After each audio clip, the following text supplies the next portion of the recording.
ថ្ងៃនេះខ្ញុំមកប្រាប់ពីហ្គេមមួយដែលអាចរកលុយបាននឹងប្រាប់ពីរបៀបបង្កើត account ទៀតអ្នកគ្នាចុច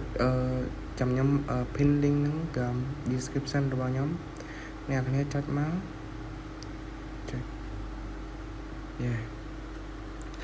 អ្នកគ្នានឹងឃើញនេះប្រវត្តិនៃការគេដកលុយអ្នកគ្នាចុច down now ហ្នឹងមកវានឹងនាំអ្នកគ្នាទៅចូល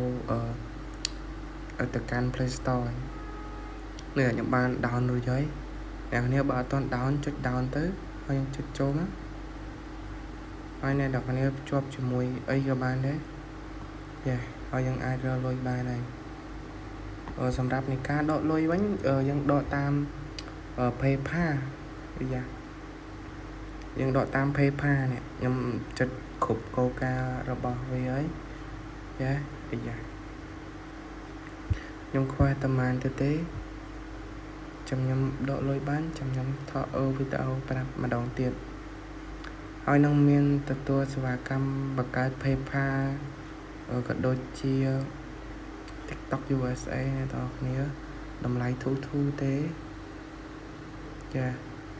វីដេអូហ្នឹងគឺមានតែប៉ុណ្្នឹងទេជួបគ្នានៅវីដេអូខាងក្រោយទៀតបាយបាយថ្ងៃនេះខ្ញុំមកប្រាប់ពីហ្គេមមួយដែលអាចរកលុយបាននឹងប្រាប់ពីរបៀបបង្កើត account ទៀតអ្នកគ្នាចុចចាំខ្ញុំ pin link ហ្នឹងក្នុង description របស់ខ្ញុំអ្នកគ្នាចុចមកចុចអ្នកគ្នានឹងឃើញនេះប្រវត្តិនៃការគេដកលុយអ្នកគ្នាចុច down now ហ្នឹងមកវានឹងនាំអ្នកគ្នាទៅចូលទៅកាន់ Play Store នេះខ្ញុំបាន down រួចហើយអ្នកគ្នាបើអត់ទាន់ down ចុច down ទៅហើយខ្ញុំចុចចូលមកហើយអ្នកគ្នាភ្ជាប់ជាមួយអីក៏បានដែរ